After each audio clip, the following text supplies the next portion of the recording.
your browser, in your Zoom browser. And it's important that if you're not speaking, to mute your mics, yeah? Because if not, it could be disruptive to the other participants. Okay, without much ado, let me hand over the floor to our introduced Global Health Advisor, Ms. Ida Jones. Ida, all yours now. Thank you. Hello. Thank you so much, Sunny. Good afternoon, everybody. I'm extremely excited about this event because of what we will discuss today, and Sunny and Jaya will tell you more about that. My colleagues Sunny Krishnan and Dr. Jaya Sridhar will tell you more about today's actual event in a minute. But first of all, just to say, one of the reasons why I'm so excited about today is not only what we will discuss today, but it raises the curtain over a series of events which will take place over the next couple of months. And this is thanks to a wonderful partnership we have with the Sabin Vaccine Institute. What we have in common as Internews with the Sabin Vaccine Institute is a realization of just how important it is that information about immunization and vaccination is available to all so that journalists can tell the story in an accurate way and in a compelling way. So today raises the curtain, but there's much more to follow. Our much enjoyed and acclaimed course on vaccination, Let's Talk Vaccines, is being translated into Hindi. It will be available for journalists to follow in Hindi, and as always, of course, in the other languages in which it is already available. That's English, French, and Arabic, and quite a few other languages to follow. We will also host a few global media dialogues about which you will all hear in due course. We are looking ahead to World Immunization Week, which is in the last week of April, and you'll all get to hear about that. But to today's event, and I want to first of all hand you to Sudhir Gore, who is a wonderful colleague of ours, a senior media specialist. He works with Internews on a variety of our programs. He's an advisor to us. He is a translator. He's an editor in the region. And talking to us today, I guess, Sudhir, you're in Uttar Pradesh, right? And we welcome you very much. Because of Sudhir's involvement, we will be able to offer you many of these offerings in Hindi language, and we're very excited about that. So over to you, Sudhir, and thank you so much for your presence here today.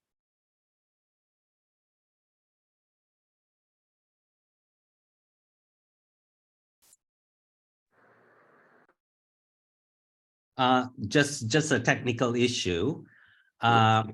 If you want to hear the translation into Hindi, please click the globe on your browser, the interpretation globe, and choose Hindi, and you can hear the simultaneous Hindi translation. Yeah. Thank you for that, Sunny. Very quick note in the chat, I see that some journalists have said that they're not able to hear anyone at all. So what should they be doing? I think they should click on, instead of clicking onto in the interpretation globe, click on original audio interpretation off. Yeah.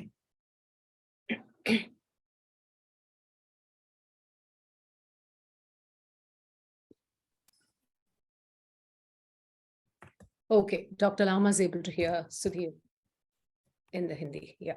Okay. Yeah. Dr. Lama, just give me a, just let me know as soon as Sudhir finishes, and then I can take it on from there.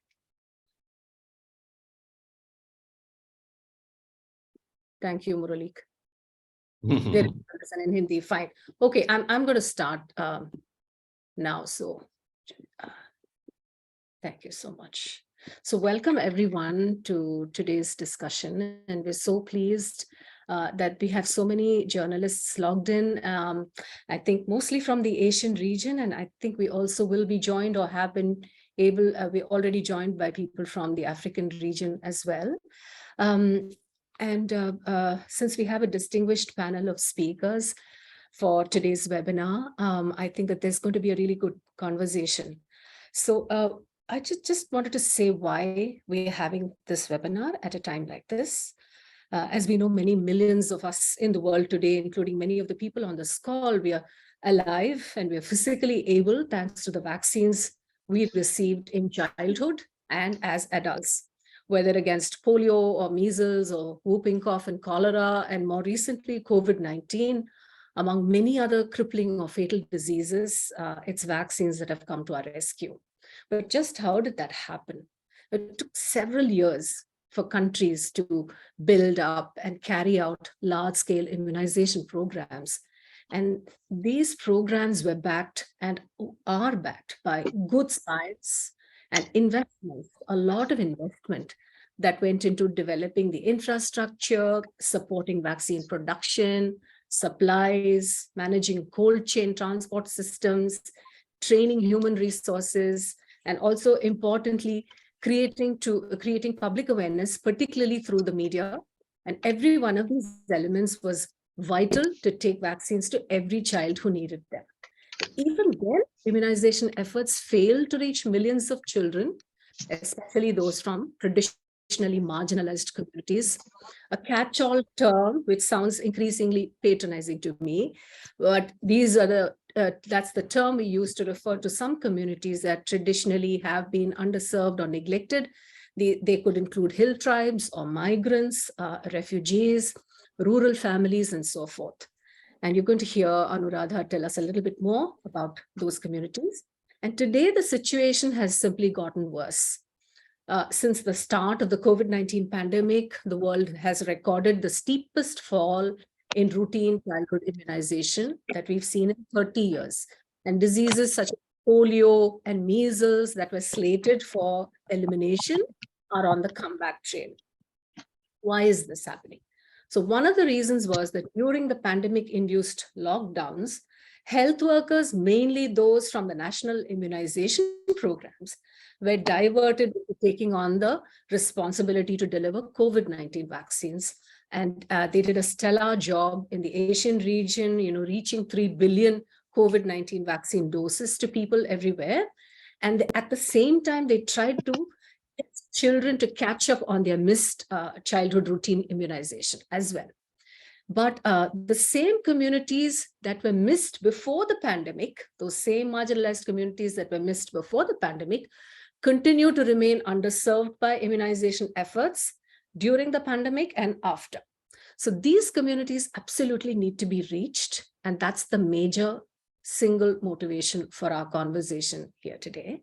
And we'll focus on what countries, particularly in Asia, need to do to not only restore routine immunization back to the track on which it was chugging along quite well before the pandemic, but also how can we reach those communities that remain elusive, and how journalists can help ensure how every child, including the most underserved communities, can gain access to life-saving vaccines. So well ahead of World Immunization Week, as Ida said, in the week of 24th to 30th April, here's like a foretaste of the kinds of stories you can do, and we'll hear rich data and information from the participants that you can start thinking about as you plan your stories. I'm so pleased to welcome as co-moderator the Chief of Bureau of Tamil Nadu from the Hindu newspaper, which is like my stables, and Ramya Kannan. She's a very, very accomplished and reputed health journalist, nationally recognized, and one of the most dedicated health reporters and very observant and diligent commentators that we're lucky to have. And she's been reporting on AIDS, focused on, managed the whole Hindu excellent coverage of the COVID-19 pandemic. She's also focused on mental health and issues to do with equity and stigmatization for well over 2 decades. So welcome, Ramya. And Ramya also, it's rare that such a busy person found time, but she has partnered with mental health professionals to also come out with a study comparing how reporters have managed to sort of comply with the WHO guidelines on suicide reporting. So yes, we need a lot of research to inform how we can better support journalists rather than just dumping information on journalists all the time. So absolutely the sensitive approach that we need, that's there from Ramya. So thank you so much, Ramya, for joining us. We're also joined by Anuradha Gupta, who's president of the Global Immunization effort of the Sabin Vaccine Institute. And she is an IAS officer and one of those energetic individuals who's increasingly gaining has already gained a massive reputation globally for her ability to transform strategic thinking into actual impact on the ground by developing the programs, addressing the gaps, and really pushing things to, so that we get these positive outcomes in the field. So she was formerly with the Global Vaccine Alliance, she was the CEO of Gavi, and we're so pleased that you are here with us, Anuradha. And just for the record, this term zero-dose children, that term which has become so popular now, was coined by Anuradha. We're also pleased to welcome Dr. Seringpema Lama, an epidemiologist from who's working in Nepal at the present time. And she's a specialist in international health, trained at the Johns Hopkins Bloomberg School of Public Health, as well as the Harvard School of Public Health. And her work focus has been among rural communities in Nepal, and she works with the maternal and child health program here. And we're going to hear a little bit about the Nepal experience from Dr. Lama. And of course, our old favorite, Dr. Anand Bhan, former president of the International Association of Bioethicists, and he is a very visible voice on the Indian media landscape and on social media, with his very, very outspoken comments about equity and health, particularly, and the ethics of healthcare delivery. So pleased to have you with us again, Dr. Lama. He's a regular sort of partner with us, helping us reach journalists with lots of thinking about equitable access to health. Thank you for being here with us. We also joined by somebody who's like truly at the center of immunization programs worldwide. And those are the nurses and the health professionals that are needed to really get the vaccines out to where they're needed. So this is Rubina Qasim, who's assistant professor at the Institute of Nursing and Midwifery at the Dow University of Health Sciences in Karachi, Pakistan.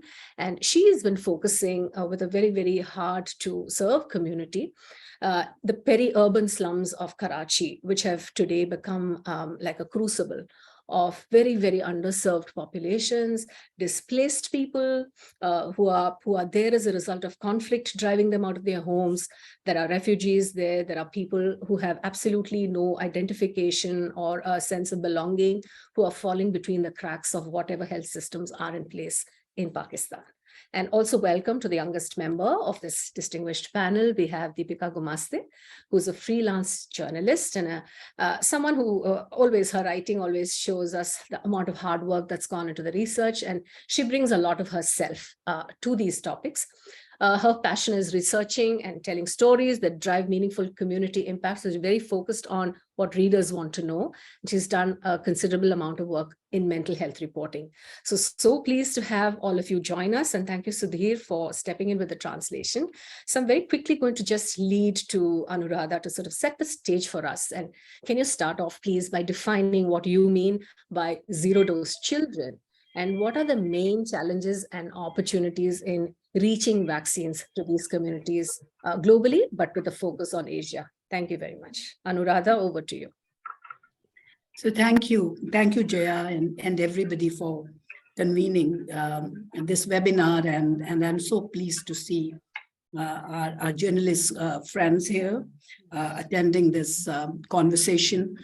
So zero-dose children is a new concept that I coined when we started to work at Gavi towards improving the equity of immunization, because really what has happened in the past 2 decades is that the first decade between 2000 and 2010 actually saw substantial improvement in vaccination coverage rates.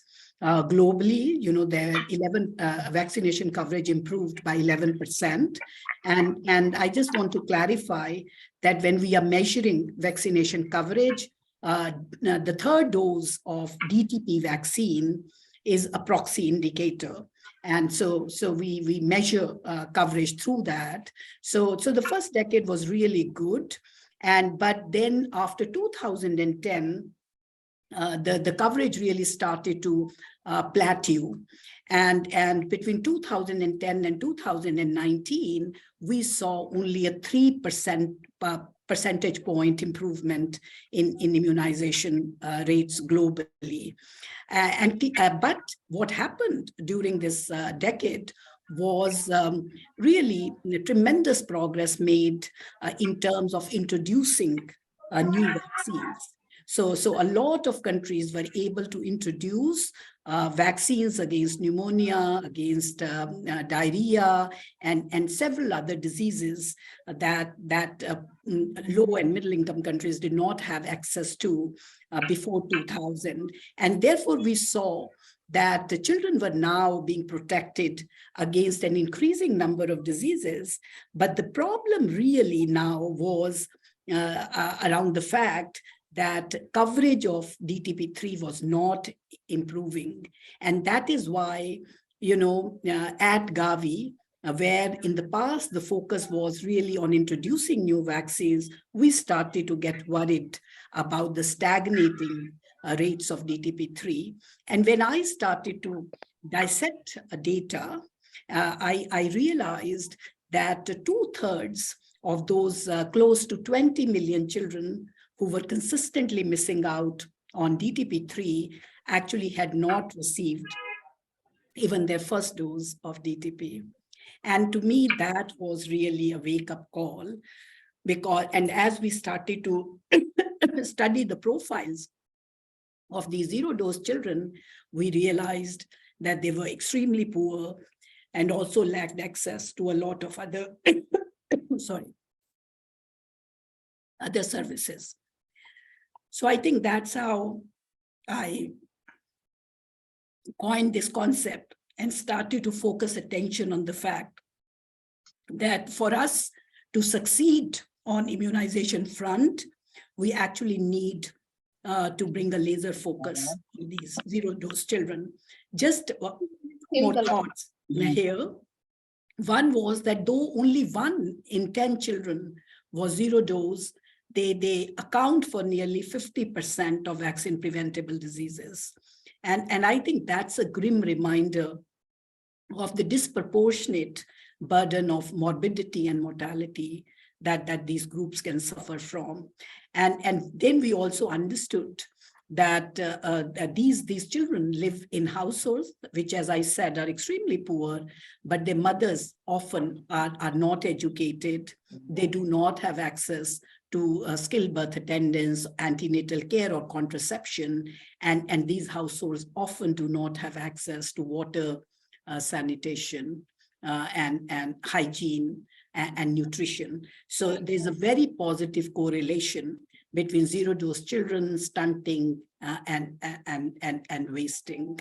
So really, that's what triggered this whole thinking about zero-dose children. And the pandemic exacerbated this problem, because during the pandemic, when, as Jaya, you said, the services got scaled back, then there was a 37% increase in the number of zero-dose children during the last two years. So that really meant that coverage fell, and there were families and households that just completely lost access to vaccination. And as a result of the increase in zero-dose children, what we are seeing is an increase in outbreaks, disease outbreaks. So polio is resurging, measles outbreaks are increasing in both numbers and intensity. Cholera outbreaks are raising their head all over and are becoming larger and more disruptive. So really, all in all, a very grim situation. It sounds like a bit of a scary scenario, but one thing really stands out. It's like the old story of public health, that some communities are consistently left out of health systems altogether. Neither the investments or the policy documents or strategy documents or budgets are fashioned to sort of go that extra mile to reach these communities. And I remember you saying earlier, Anuradha, that unless we reach these communities, we're not going to be able to claim any measure of success against preventing vaccine-preventable diseases. So the tools are there, the money seems to be lying somewhere. Maybe it's the strategy that needs to flow and come together, and the stakeholders need to speak in one voice to sort of create a concerted pathway to reach these communities. So it strikes me that these communities also are those that don't have a voice.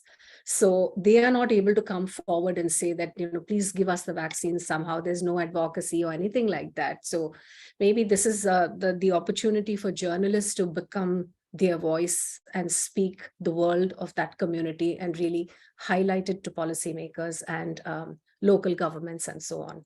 So thank you so much. I'm going to move to Dr. Lama now.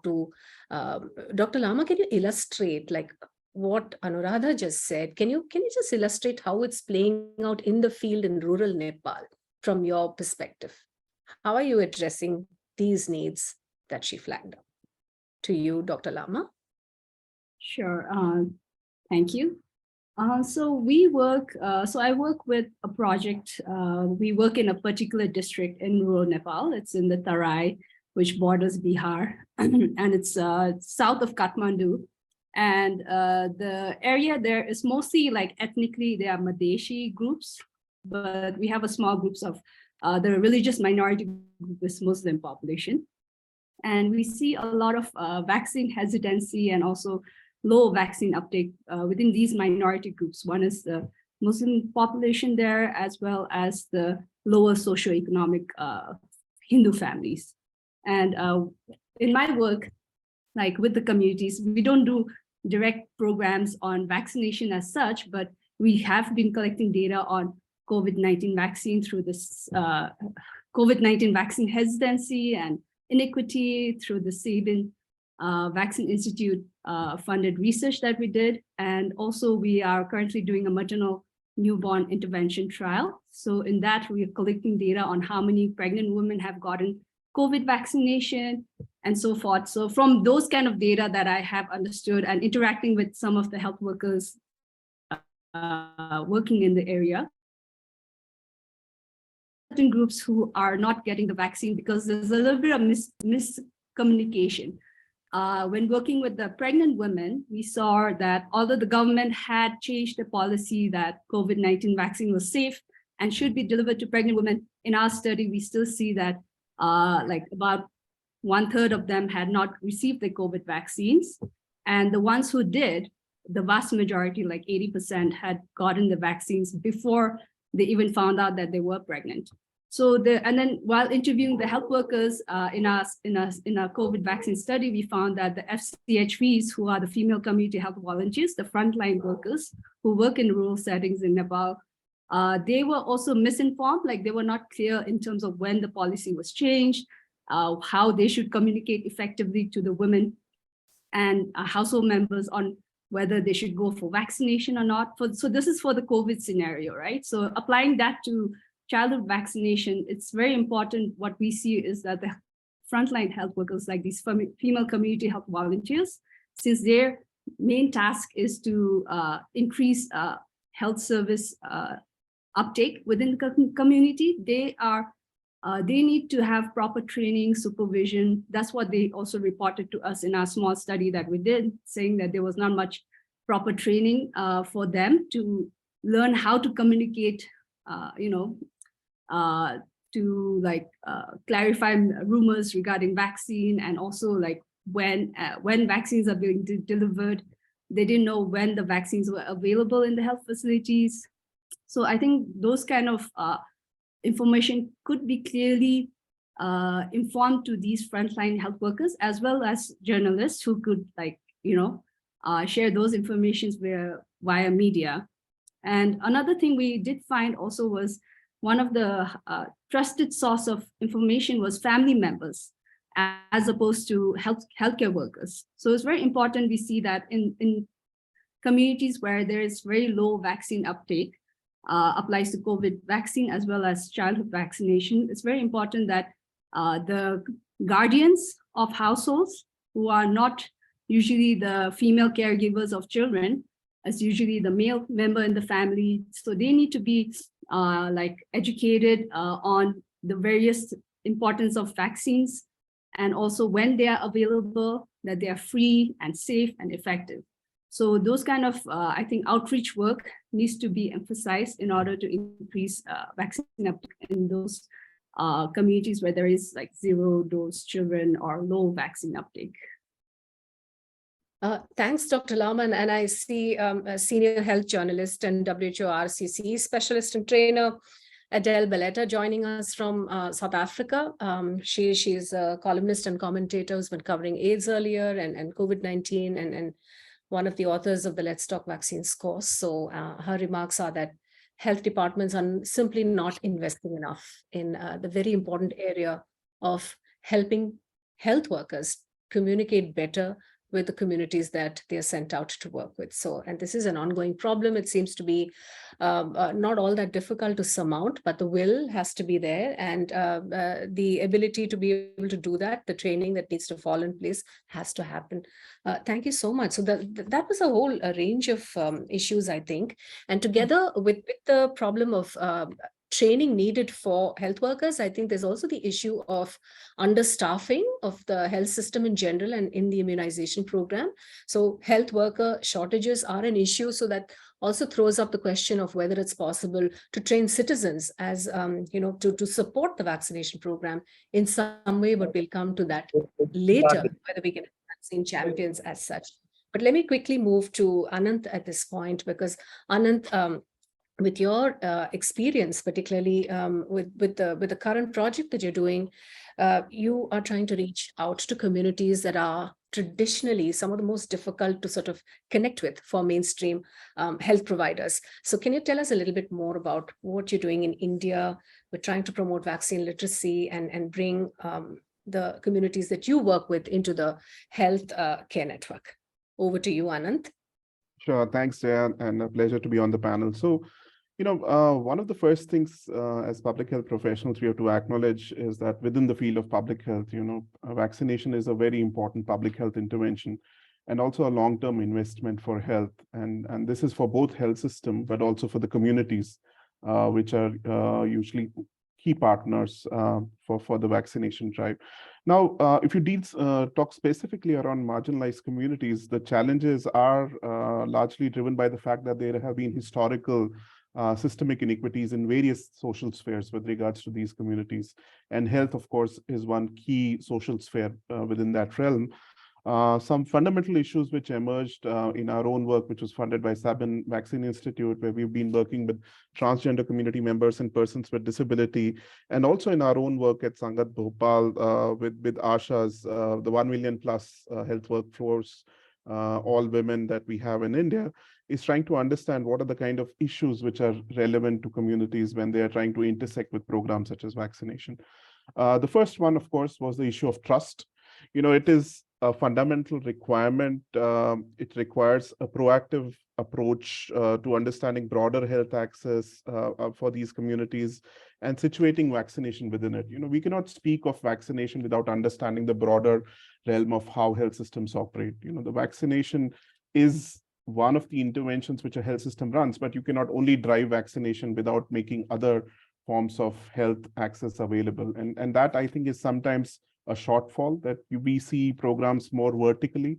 And that was also true during COVID-19. You had suddenly, for example, a lot of health system proactive approach towards going to communities, going to rural areas, trying to get people to take their shots. But then the health system had not been present in those areas. So, for people, it was suddenly, who are these people? Where are they coming from? Where were they when we needed them for multiple other health reasons, right? So that, I think, is an important area to understand, that within the broader sphere of health, we need to situate vaccination within the understanding that trust needs to build up. The second thing is neglect. Many of these communities have had historically a lot of neglect in the way outreach is done, including for vaccination, in the way our policies are written up around who gets vaccination, the prioritization of vaccination, how are vaccines delivered, and are they delivered in a way that these can be accessible? and are they delivered in a way that these would be acceptable? Information around vaccines, that also needs a lot of dissemination. And I think the media partners, many professionals are represented on the call today. That is extremely important. I think hesitancy sometimes is, is an emblematic term that we use, but we don't really drill down as to what does that actually mean. In most of these cases, there are misconceptions certainly around vaccinations, but there are also valid concerns which have not been responded to. For example, how would the vaccine interact if I have comorbidities or my child has comorbidities? If my child is a person with disability, they have multiple other healthcare needs. If I gave the vaccine to them, would that impact their health? Would that make them further sick if they're already sick, etc.? Are we really reaching out with that kind of information or making that accessible? Are our providers trained to be able to give the time to parents to be able to ask those questions? And finally, I think another set of issues we found out were issues around procedural and infrastructural barriers. For example, our vaccination programs now are largely also digitally driven, but are these platforms accessible for, say, persons with disability? Is someone who's blind being able to use the platform? Is someone who's deaf-mute able to use this platform? Our vaccination centers, where are they located? Are these buildings accessible for persons with physical disabilities? These are important barriers which we need to talk about and deal with within that larger realm of making health systems more accessible, and also ensure that the providers who are in these centers are also treating individuals and communities in a more humane way. Sometimes, as you were pointing out, there is a shortage of providers, and so there are services being offered, but they might not be offered in a way that is perhaps sometimes very friendly or person-centric. So that is another area I think we need to drive some change. But again, going back to my original point, it's extremely important for us to focus on vaccinations, including for marginalized communities. And that's why these conversations are very useful. Thank you. Thank you, Anand. I think you brought up some really great points, and and you really hit the point home about conversations, the need to create space and time for conversations that are more sensitive and that really factor in the concerns, that pay attention and respect the concerns and worries of the most marginalized of communities and the general public, of course, and whether how we can create health systems that are much more respectful and sensitive of the communities they are trying to serve. So maybe feedback loops from them, or a more what they like to say is a person-centered approach, a patient-centric approach, where people who are supposed to be the beneficiaries of vaccines also have a voice in how they want them delivered, how they want to be treated in a health facility. Do they prefer a mobile service that comes to their villages at a time when they are free and available to take their child to get vaccinated or themselves vaccinated? I think this client satisfaction surveys, which are so popular in the private sector, we could take a leaf or two out of that to make sure that no one is left behind. But I think this is particularly becomes these issues are particularly intensified in a place like Karachi. What do you say, Rubina? Because these people have fled their countries, or they fled another place, they're displaced, they're nobody's baby, right? And they are without any identification. And you've been trying to make sure that these communities living in the peri-urban slums of Karachi have access to health information and are able to make decisions about their health, including immunization. So how are you going about? How are you able to gain access to these communities, and how do they see you? Rubina, to you. Yeah, over to you. Thank you so much for giving me this chance to speak for this community. Actually, my name is Rubina Qasim, and I'm from Pashtun communities, and where I executed my research, which was funded by Seven Institute of Vaccine. That research I executed in the peri-ultra marginalized community in peri-urban area, and that was mostly populated by the Pashtun communities. These Pashtun communities were either displaced by nature-made disaster, by floods, or by man-made disaster, which was a war on terror. And these peoples are strong living there with limited resources of earning.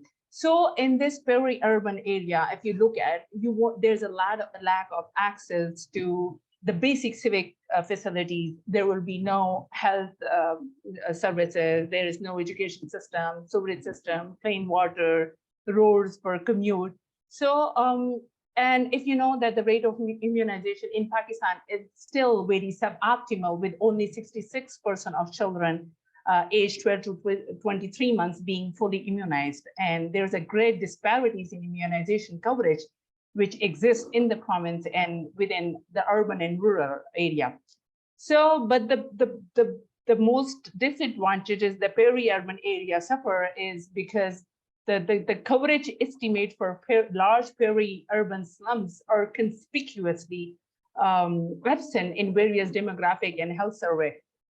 So these rapidly growing peri-urban slums come with their unique set of challenges that remain largely unexplored. So while total urban coverage levels may be higher than those in rural areas, these numbers mask gaps or central capitals areas are better covered than other urban areas, leaving peri-urban slums with same or even worse coverage as compared to rural area.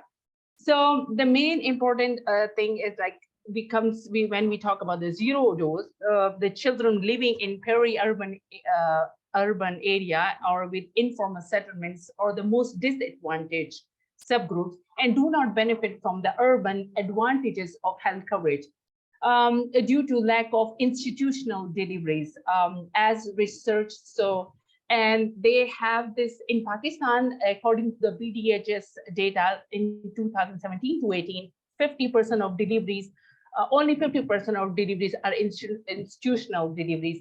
But in this peri-urban area, it is less than 50% or hardly 10%. And when their deliveries are taken place in maternity homes, which were run by quacks, I would say by informal healthcare workers, the LHV, they are not LHV, they are not trained birth attendant, but run by a woman who has the skills to deliver a child. So they do not have the access to vaccination. So the children are deprived from the first vaccine, which is called BCG, that is not available there. And since all of the delivery taken place in the maternity home, so as research has proven that the BCG, who receive BCG are quite likely to continue to receive the rest of the vaccinations. So it is important to reach the first vaccine. And these people and these children are deprived of this first vaccine. Other is the most important barriers of access to geographic and social and this social distancing. Like for example, imagine a people having $100 per month, and a woman is not allowed, like women as are not in Pashtun community, women are not allowed to go outside a home without accompanying a man. So women to go outside, a woman have to go outside of home, have to accompany a man. And a man accompany a woman to immunization center means loss of a wage for a day. And second, to get the transport to commute to the vaccination center, you have to pay $1 to $2. So $1 to $2 you have to pay, and then the loss of wage for a day, and to get to the vaccination center. And when you reach there, and then you see that there is, you have to wait because the vaccination staff is not available. So, and you have to wait for an hour or 2 hours. So if the staff is available, you have to have a certain numbers of people to get the vaccination while open, like BCG while, to open the BCG while, you have to have 10 to 20 people to open that while. So that time, waste of time, and then the absenteeism of the staff, and then the underperformance and negligence of immunization center staff, lack of commitment to the staff to immunization, that's all worsen the situations. And then these people, the people residing.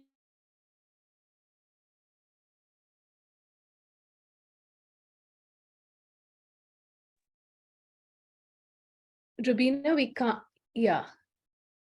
I think you've I think we've lost Rubina. So we'll just give her about a few seconds more.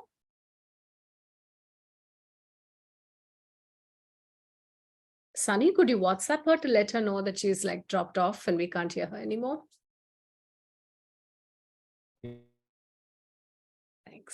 Thanks.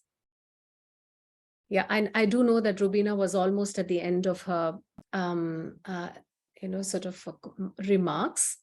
So I'm going to just say that it looks like we have not just one challenge, but several challenges ahead of us that seem to need better policy, better programs, better inputs from communities. The policies and the programs have to have the needs of the communities better identified, but who's going to really let policymakers know what these communities need and the kind of pressure that we need to put on policymakers so that even if they know the needs and they're continuing to neglect them, they shouldn't be doing that anymore in the interest of global health and in the interest of reaching every zero-dose child there is. So I'm going to quickly turn this over to Ramya to sort of take it on from there. Ramya, yeah, lots of food for thought, right? It's wiping the smile off my face, but over to you. Thank you, Jaya, and it's a wonderful idea to have this conversation at this point of time, particularly given where we stand today. And I mean, everyone in this room has said this at some point of time or the other, but I'm going to make this point as well. So we sort of come to believe there are two, ages that we've lived in, pre-COVID and post-COVID, just like there was AD and BC before this. The fact of the matter is that while these can be perceived as two distinct phases, certainly it's the same world we've been living in. And certainly there have been a lot of, I mean, it's not as if the pandemic has created inequities in access to healthcare or vaccination, but it has probably exacerbated a number of such issues that have already existed. So when we're talking about vaccination, particularly zero-dose children, the case has been so for a number of years. There have been so-called difficult to reach communities across the globe, and particularly so in the developing, what we call the developing world. And there have been instances where the state has not reached out. Its arms have not been long enough to serve those who need to be served. And covering this is in the media is another issue all by itself.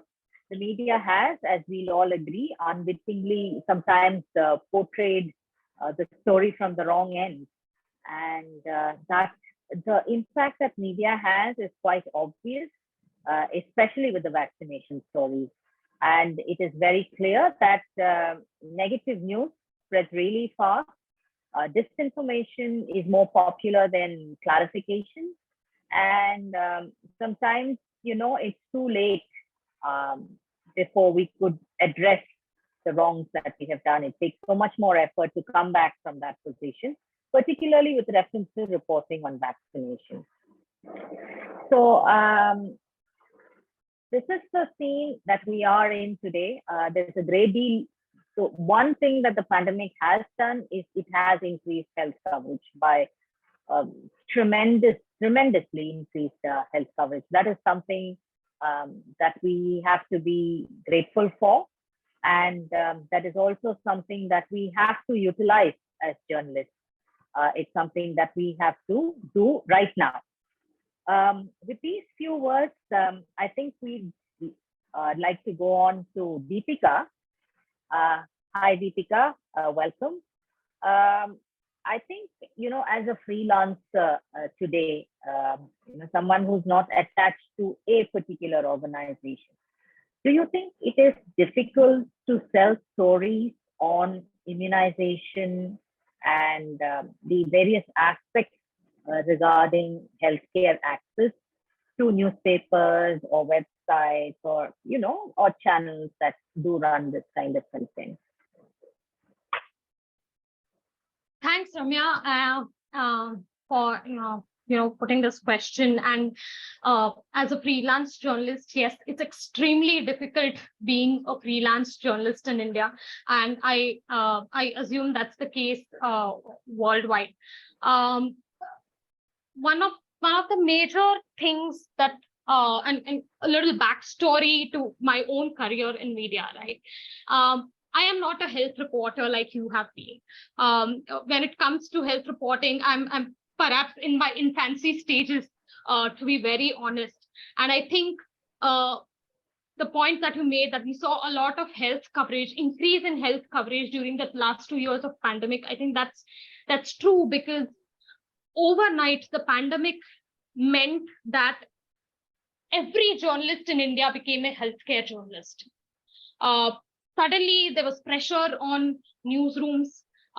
There was pressure on writing more and more articles, breaking the news, getting the right information, how many deaths, how many cases, what sort of help is available, what sort of vaccines are available, what are the ways to ensure that you get vaccinated, right? So that's the first thing. The second thing this meant was that a lot of us were left on our own devices because we didn't have the training, the basic training in concepts of healthcare. What does, for example, zero dose children mean? How does a vaccine, design to production to ensuring it reaches the last mile? What does this process mean? In fact, from my own experiences, I remember having conversations with people where we struggled to understand why would a vaccination need a cold storage, for example. What does a vaccine supply chain look like, right? So when you are in a position where you are unaware of the basics of public healthcare and how the healthcare system in India works like, it is obviously very difficult, to put your foot forward and say that, this is an opportunity and I am ready for this opportunity, and, I am going to pursue healthcare journalism. That's the first thing that I would like to, talk about. The second thing, and this is something I'm sure most of reporters who start off their the junior level reporters would agree with, is that there is some sort of sloppy communication when it comes to engaging the public with concepts of science and health. For example, just to put things in perspective, I remember looking at different studies coming out. And wondering which study needs to be covered, wondering what does observational study mean, or what does randomized trials mean, right? So that sort of there's no clarity on what you are covering. And imagine if you are someone who's to shape public confidence and ensure vaccination uptake. How do you do that if you don't have your basics right in place? So that's another example. The second thing, or the third thing rather, is that there's when it comes to journalism and when it comes to reporting, there's this whole perception about being neutral, being factually correct, heavy reliance on facts and numbers. But what nobody tells you is putting these facts and figures and numbers in context. What we don't understand, or what probably the healthcare setup and the policymakers need to understand, is that the people who you are trying to reach at the very marginalized communities do not have any sort of interest in what studies are you doing, how does this vaccine impact you. What they want to hear is, are there any side effects. One point that Dr. Anand mentioned was there was no communication around, is this vaccination safe if you have any health comorbidities, for example.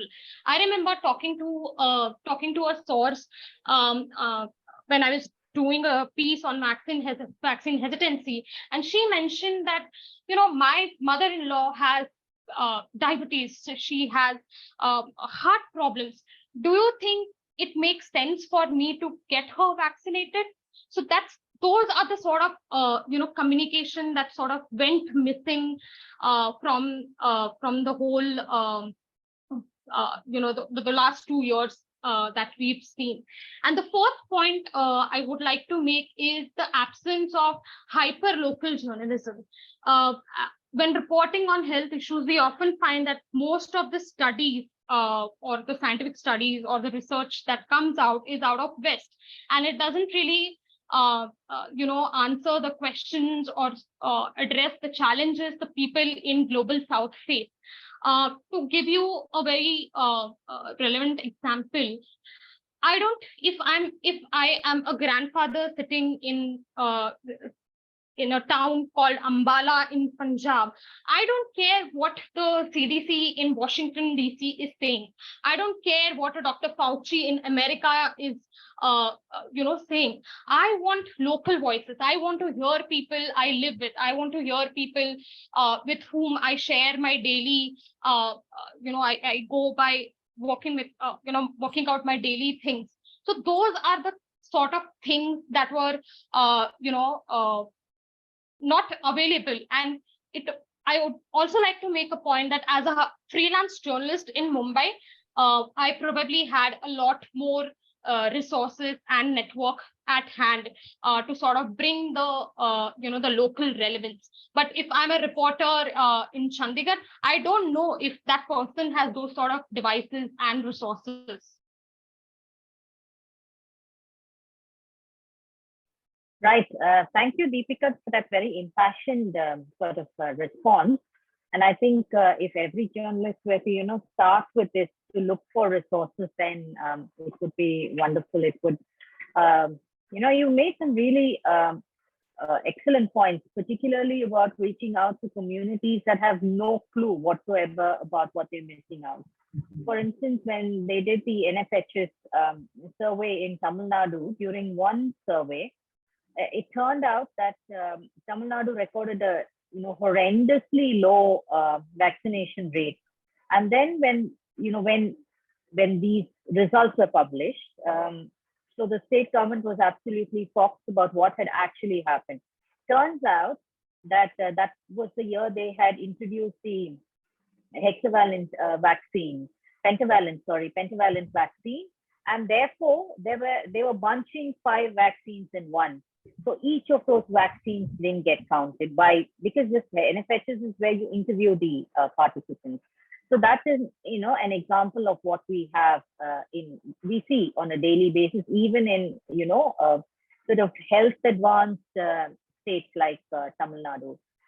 The other point you made about, not having access to information, very true. I think some of the sterling examples of having access would be the HIV/AIDS epidemic and the TB epidemic, as it were, where, there was a national push to keep informing journalists from time to time about what is happening through, not just through conferences, but, newsletters and, stuff like that, listservs that we were all in touch with.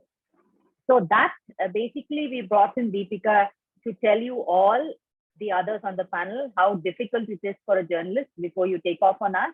But now I'd like, Dr. Anuradha to come in to give us some, if you can spell it out to us, having been with Gavi and with the services, to spell out for us about how can we make communication, important communication, health communication to journalists, make it available to people at least who are interested.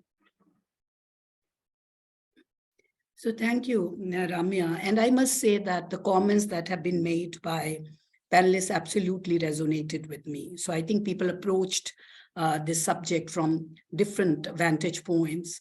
And I must say that there isn't anything there which I would argue with, right? So first of all, that acknowledgement.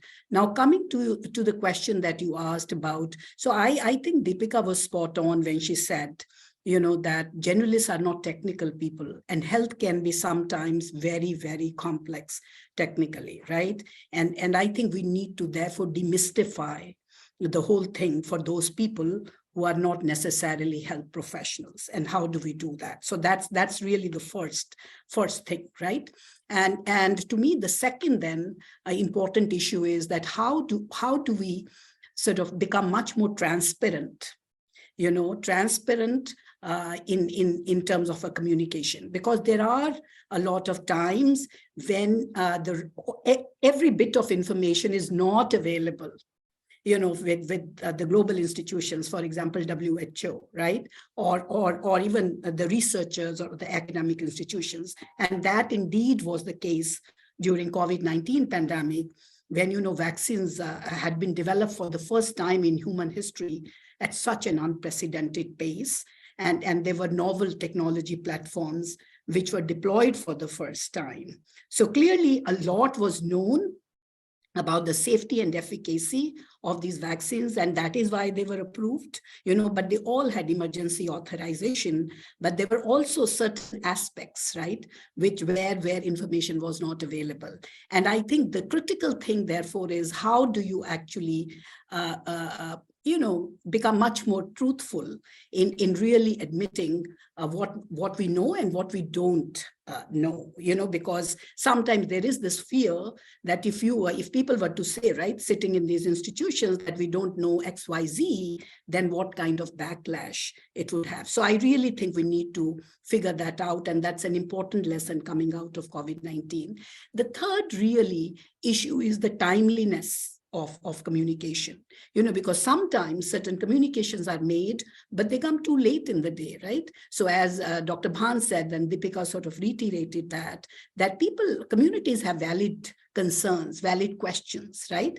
And the point is, if that information is provided to the interlocutors too late in the day, and they are absolutely at a loss to respond effectively to some of those questions, that does erode trust, right? So I just do think that that's also an important issue again. So for example, on COVID-19 vaccination, right, which is something much more stable. It's not an emergency operation, right? Those vaccines take decades to get developed and, get through all the pathways from development to approval. So clearly the answers are available, right? And there is no reason why the health professionals or even community mobilizers should not be equipped with the right information. And I think this is an area to pay attention to. It's very doable.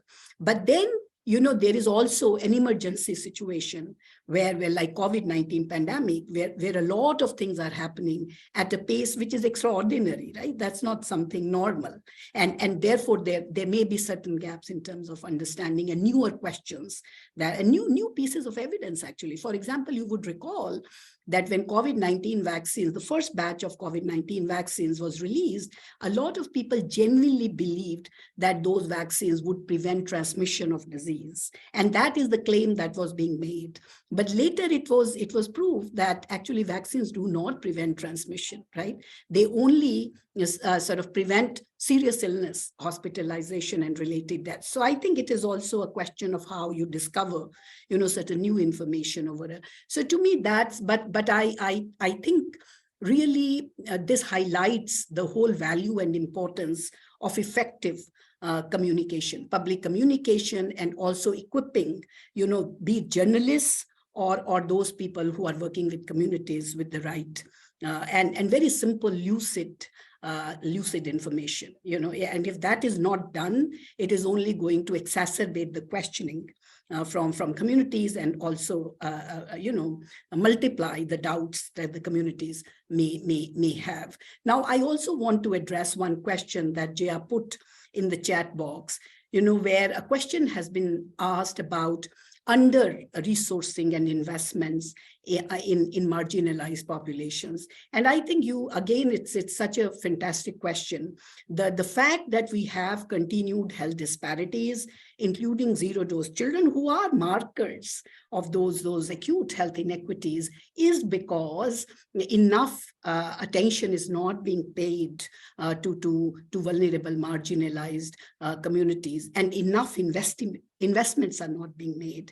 And as Jia had said in her opening remarks, they don't have voice. A lot of times, these communities are not well organized. They don't have a voice. They don't have political power, right? And therefore, they can suffer from two things. They can suffer from neglect, or they can suffer from stigma, right? So neglect means that their needs are completely ignored and overlooked. So in those communities, you actually service delivery itself is broken because you don't have health workforce, nobody's trying to understand what their health needs are. Nobody's trying to respond to those needs.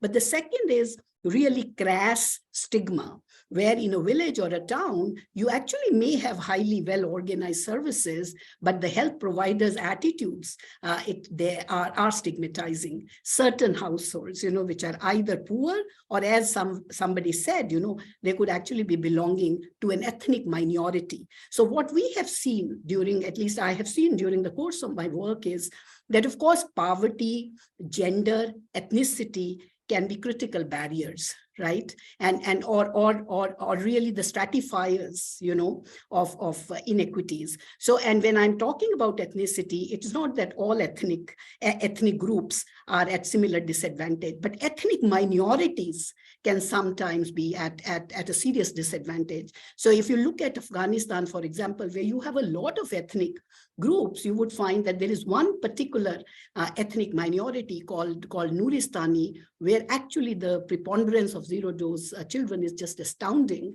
because services are not reaching those communities or ethnic groups. And then similar is the case with religion. So generally, religion is not a big driver, but when you are looking at religious minorities that feel stigmatized or persecuted, it can become a huge barrier. So absolutely, there is now a case for making pro-equity investments. And what is the way forward? I think that's what this whole conversation is about. That we bring from global level, when we give visibility to some of these astounding disparities, then you are also building pressure on governments to really acknowledge the needs of these groups, but also acknowledge that this is not just a moral imperative to reach these groups, but it's also a smart investment, because without reaching these populations, you are also inviting really diseases that can spread like fire very quickly. And if at all, COVID-19 has brought home one lesson, that is that diseases actually do not respect borders, and they can transcend subnational borders, but they can also transcend national borders and spread globally. Right. Thank you, Dr. Anuradha. It was truly all-encompassing. You touched on a range of issues that we are always struggling with on a day-to-day basis: delays in information reaching, transparency, effective communication, stigma, minorities. So thank you so much for that. I think someone has a question on faith in the role of faith in vaccination. Perhaps we can take that at the end of our discussion. I'd like to go on to Dr. Lama. If you can just come in and tell us about how is information being harnessed by doctors in Nepal. Do you have a system by which there is regular flow of information to and from journalists in the country, and how do you reach information out globally? Dr. Lama, please. In terms of information, during the COVID-19 pandemic, the government itself had regular reporting at a certain time in terms of the progress, how many cases there were. And I think they had like press releases every day to communicate the burden of the disease, as well as when the vaccines are available, where they are being available. But in terms of regular childhood immunization, I haven't really seen any communication as such. I think our recent DHS, the Demographic Health Survey, has highlighted that zero-dose children in Nepal has increased from 1% to 4%. So there's been a 3% increase in zero dose. And currently, I don't really work in the vaccine program and policy field, so I can't really say much to it, speak much to it, but I hear that the UN agencies as well as the Ministry of Health are working together to work in terms of maybe with journalists as well, in terms of how to increase the vaccine uptake, how to make maybe targeted interventions to communities where they have zero dose babies and kids. And maybe more research is needed in those areas. And we see a lot of, there was looking at the data itself, because I look more at the data, but we see surprisingly there's more zero dose babies in urban areas compared to the rural. So that maybe speaks more towards the urban, there's a mix of private and public facilities, and there's again the urban poor as well. So there's more research needed in terms of why exactly and where exactly these low immunization cases are happening. And so accordingly, I think that's when the government will work in terms of communicating with the journalists. So at the moment, I don't really know much, unfortunately. Right, but do you see a lot of health coverage in Nepal's newspapers or channels or? Yeah, there were a lot of articles written on the measles outbreak that was happening. It's still happening in many areas, in maybe like semi-urban cities, in the Tarai as well as in the hills. And so they're doing mop-up vaccination for measles vaccines, but not much on the DPT and other vaccinations. Right. Thank you so much for bringing in that perspective. Lovely to hear what the neighbors are doing particularly. Now, can I ask you, Dr. Anantpan, to come in and talk about, do you think there are additional challenges to reporting from rural areas, to reporting from the hinterland? Like Deepika said, it's probably easier reporting from a Mumbai or a Delhi or a Chennai. But how do you think it works for a Bhopal or, even Patna or Bhubaneswar? Do you perceive a difference, Dr. Anand? And what would you suggest as a remedy, if there is one? Sure. So I think, a few things. One, of course, it is a challenging, scenario right now for most media professionals. Having worked with many media colleagues over the last few years, the media industry by itself has been having a lot of flux. Many outlets have shut down. Many of the more established media houses also have reduced their workforce. So I think there are issues around job security. And this certainly impacts independent media professionals and professionals who are living in small town India, perhaps more than it impacts journalists who are based in urban India. So that is one aspect. The second aspect is, there is not sometimes a lot of space to do, for example, good quality, in-depth, long-form reporting. You see a lot of articles, but they might be articles which are just rehashing a media release or a certain spin on a perspective, maybe from the public sector. But what we really need is more in-depth reporting, and that can be challenging when you don't have the platforms to do it. Now, that kind of reporting is extremely important for communities because, as we've discussed in the webinar today, communities want information, certainly on vaccination, but also to understand what their entitlements would be. There is little doubt in anyone's mind that, for example, vaccination has to be considered a public good. And we have to drive that message that it's a public good that they should be accessing for themselves, the kids in those communities, and ensure that they have mechanisms to be able to know what these vaccines are, why these are important, what they are aimed at doing, and ensure that they are then able to know where to get them. The second important part, which can be challenging, is it's important to speak truth to power. We need to bring the versions of communities and the lack of access that they have forward. That needs to be reported. And that has to be done from the margins. It cannot be done sitting, as you're rightly pointing out, in a metro city.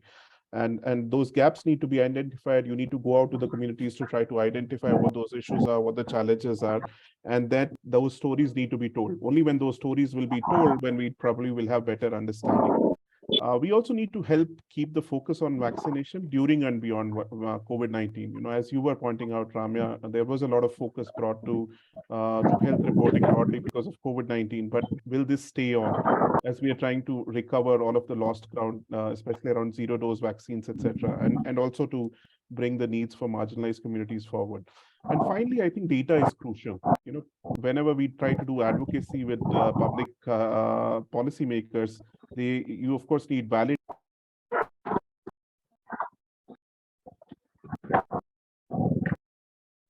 Sorry, I was muted. What I was saying is you again need data to be available, which can be used for advocacy purposes. But it's important to remember that the data in its macro form is important, but the communities and the individuals which comprise that data are equally important. So look beyond the data to that one individual in the community or a community which has been marginalized, which has gotten access, and how do we make that possible for them to get the vaccines would be crucial to do as well. Thank you. Yeah, just Christoph, I think someone's mic is on. Yeah, can you mute the person, please? Thank you. Thank you so much, Dr. Anand. I think like these came from practical experience, and nothing like practical experience to enrich reportage as well as gaining access to information. So speaking truth to power is something that we're talking about these days, and it's important to do so even at risk. And the message for journalists, of course, is let's not do our stories sitting in a metro, though sometimes it is possible to with just phone calls. There's nothing to replace the look and feel and the true experience of going out into the field. Can I ask Rubina to chip in? I hope she's here. Yes. Yeah. Hi, Rubina. Welcome and welcome back, actually. Can I just ask you to chip in and talk to us about what is happening in Pakistan in terms of reportage? Is there access to information, health information? And in your opinion, is there enough information out there that is reaching the public? Well, actually, sorry, I was disconnected last time. That where I work, there is an ultra marginalized, peri-urban area of Pakistan, and they do not have access to mainstream media. They do not have the TV or cable, so their exact source of information is social media. They have the smartphone, the 4G, and through social media, and in the social media handle the WhatsApp group, they use and pick this information from the WhatsApp group. And this social media is mostly handled by youth. So this information mostly picked by the religious scholars, the school teachers, and then even the journalists, because the local journalists are also part of that community. So then they circulated the news, and people believe these people, the religious scholars, the school teacher, the female religious scholar, the informal healthcare workers are the authentic source of information in this community. So they do not have access to mainstream media. They do not have access to the hospitals to go to the certified doctors. They believe the informal healthcare workers. So the informal healthcare workers are from the same community. So they are more prone to misinformation and myths and misperceptions.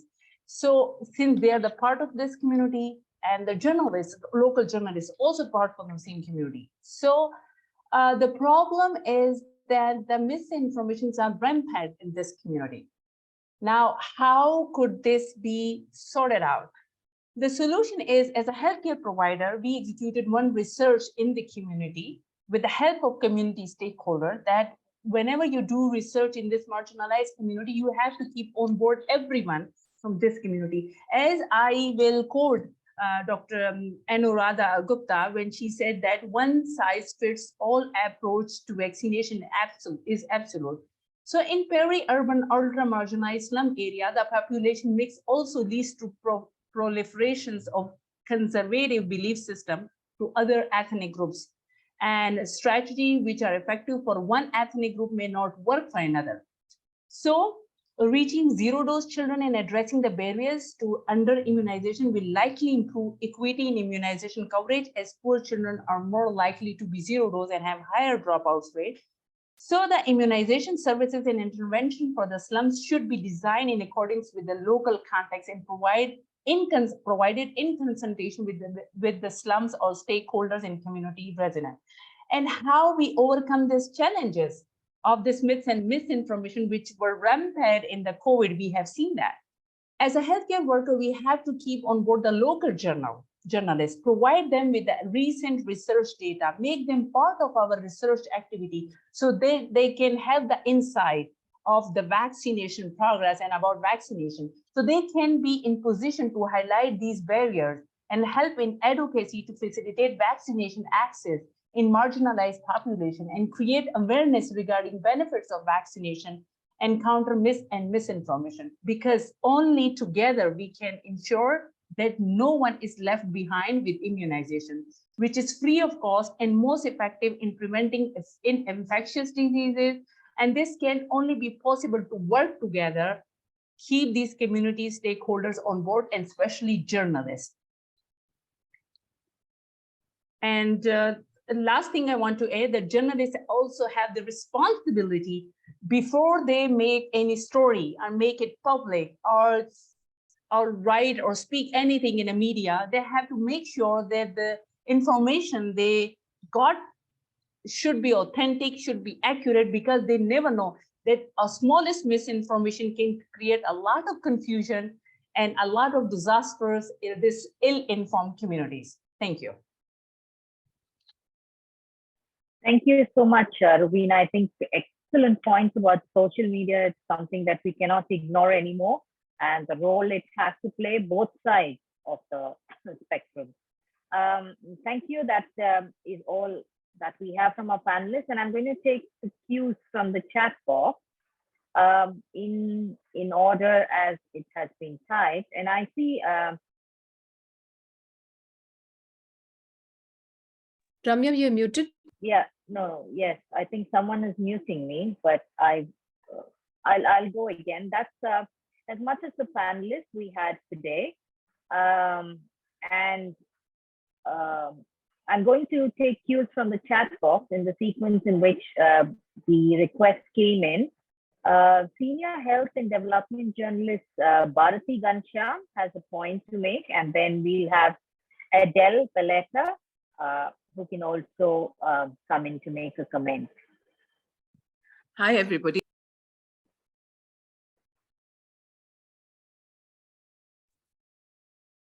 I am muted. Yeah. Who's muting Bharati?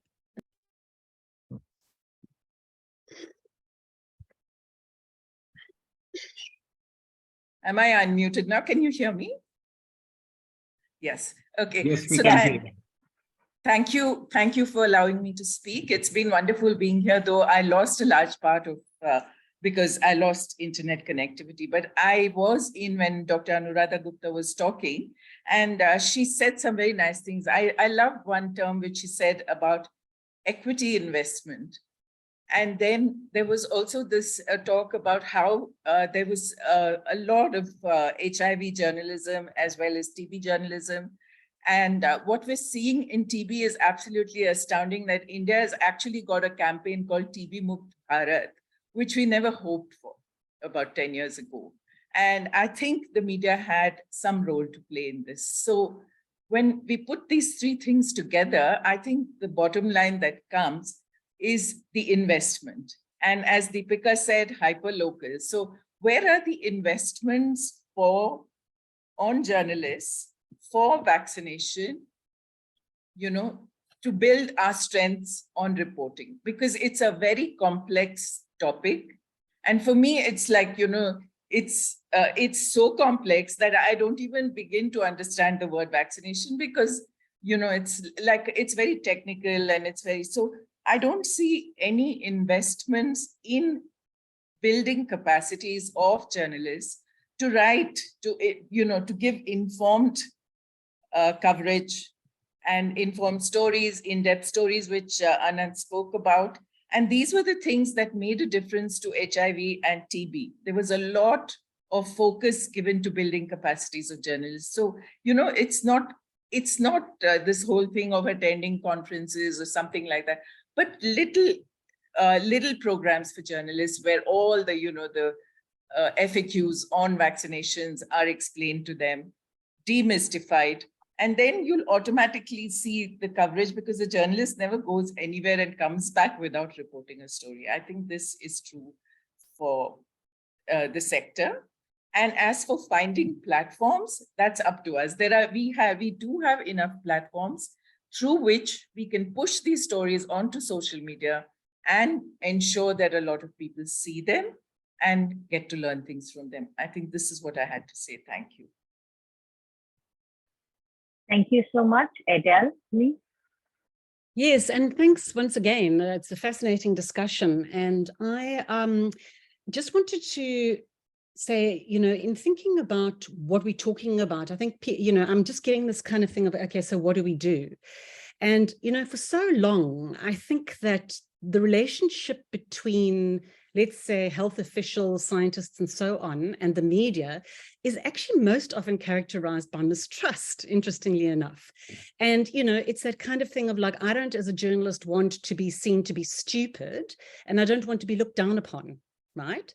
And then on the other hand, you've got the, you know, the health departments and the health sector, let's say, and their whole thing is that they don't want to be misrepresented, they don't want to be bruised, they don't want to put they don't want to take the chance and put their head on a block in case, you know, it's going to be a sensationalist, and, you know, journalists have their own agenda.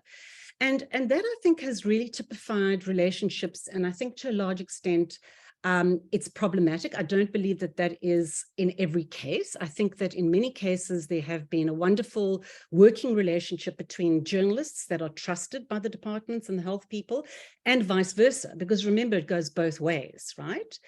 I personally have had experiences where I've had egg on my face because a particular health person doesn't know their job, basically, and doesn't know their work. So, you know, so my feeling is that there's got to be an internal shift around these things where the time taken to invest, and when I say that, yes, there are courses that journalists can take. We know that newsrooms are really badly funded. There are courses that journalists can take, and I just want to plug our course. We've got a Let's Talk Vaccines course, which has been translated into 10 languages. It's really been very positively looked upon. It takes everybody, from journalists, from the history of vaccines, all the way through development of vaccines, the science of vaccines, the immune system, to equity, to human health and human rights, right the way through to hesitancy and uptake, and all the way through to sources and resources. And I really would honestly suggest that we go for that. That's part of why we are doing this, in fact. It's partly funded by Sabin, so just to put that out there. But I think what also becomes important is that, certainly in my experience, the interaction between myself, okay, and say the person that I'm interviewing is a very, very critical one. It's just as critical as the relationship and the communication that goes on between a healthcare worker and somebody on the ground, because that's where you are really making sure that the message that you want is getting out the way that you want it. And it's done within a framework of respect for each other, but it's also about saying, you know, let me explain this to you. I can make this more simple for you to understand. So then it's the translation of science that becomes fundamental, because Deepika and myself, okay, we needing to translate heavy information, okay, we may not have, you know, a doctor's degree and so on. So my point is that in that interaction, there's got to be an understanding of that, all right? And then, you know, she's going to be happy because she's going to get it right, okay? But in addition to that, she's getting credible information because she will have done her homework to find a source that is a credible and reliable source. This is a really important thing, okay? Fundamental for journalism, but I think fundamental for the health sector. You've also got to find a credible source, which is, and I think that, and I don't want to go on for too much longer, sorry, but just because this could take days, but just the point is that I don't think that the health people should not reach out to journalists. I think it's fundamental. If you feel that some community is not being represented, make an opportunity for a journalist that you trust. Okay, so even though it may be a remote community, or as we say, marginalized community, there can be a situation where, and there's not enough journalists on the ground in that particular area. I don't see why a journalist can't be given the opportunity to go with a health team to that particular area to do that in-depth feature at a national level. So at that level, what could actually then happen is that there could be that calling to account and leading people out. So you know what I'm saying? I just think that what we've got to do is we've got to really work together to be creative around this whole idea to better people's health. That's the stakeholder, and that's the relationship that we should be having with each other. It's not easy, but yeah. So thanks very much for that. Absolutely, and spot on. Clearly, a relationship between a journalist and source makes so much more sense in a healthcare reporting sort of setup. Maybe we should just have a question quickly before maybe short answers, and then Jaya or Sonny can give our participants some email IDs that they can reach out to perhaps later to clarify. The one question that I've already mentioned, Aradhana Wal has asked about the role of faith in vaccinations. Dr. Anuradha, would you like to take that? So let me just, Ramya, quickly comment on three issues that have been raised. One is by Bharti, and I think absolutely a valid question. And I would want to acknowledge the powerful positive influence that media journalism can exert, right, on immunization. And let me share a personal story with you. When I was here leading the National Rural Health Mission in India, that is the time when we introduced actually pentavalent vaccine that you spoke about, right? And we started with that only two states, Tamil Nadu and Kerala, because there was a lot of opposition in India to introducing new vaccines. And it is amazing how India actually was the country that was absolutely lagging behind in terms of introducing vaccines that had been introduced long ago in sub-Saharan Africa, like, hepatitis B, universalization, and also then this Hib vaccination, which was a part of pentavalent.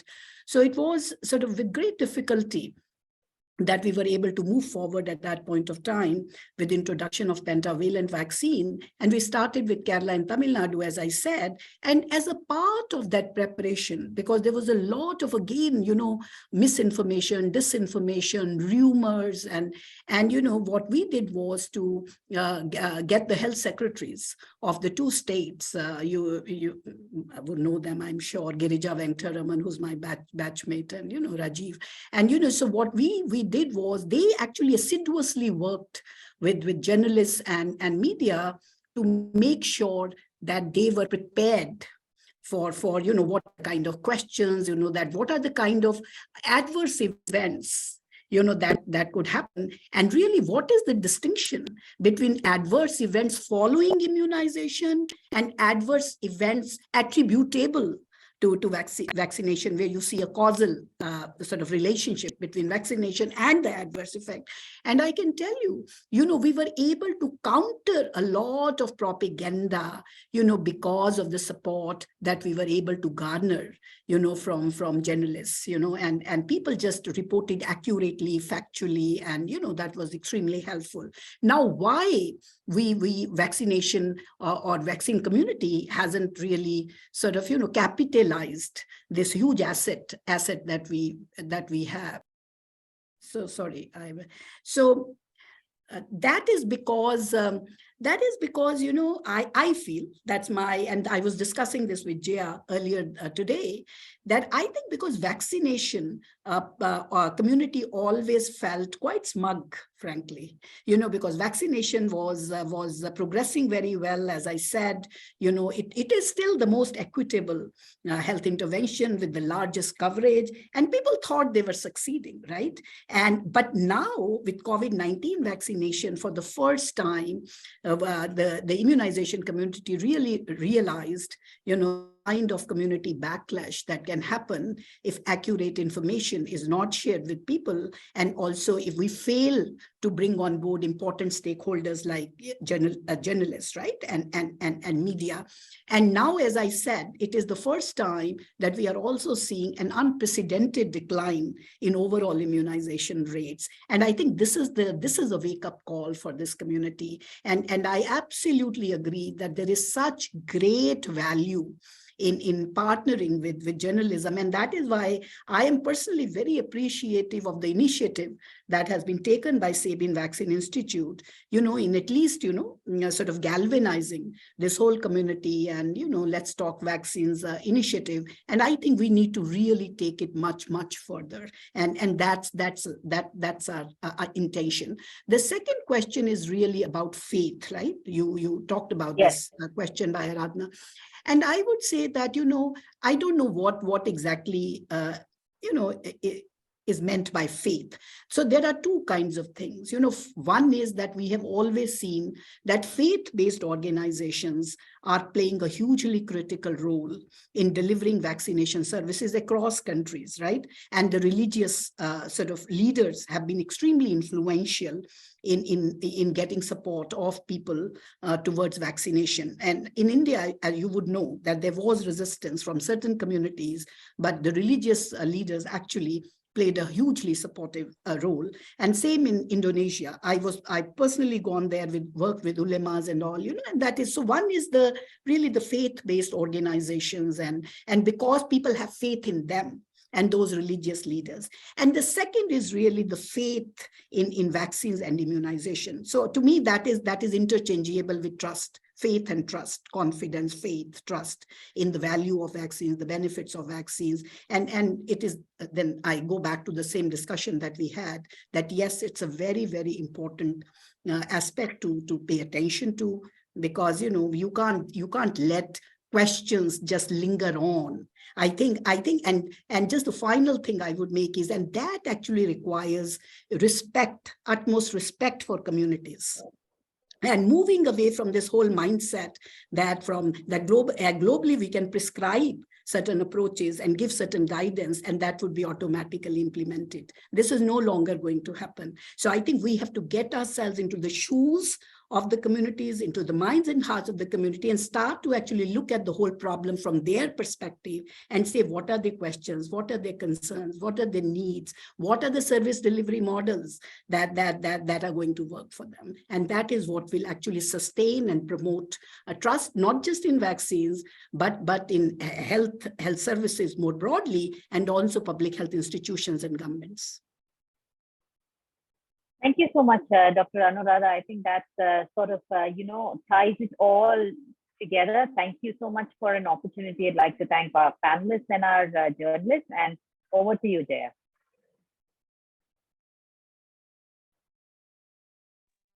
I'm going to quickly say a huge thanks to everyone. This was a very vibrant discussion. I learned a lot from esteemed co-moderator and all the distinguished panelists and speakers, as well as the senior journalists who, were taking the trouble to put in all their insights and comments and add questions and really raise the discussion.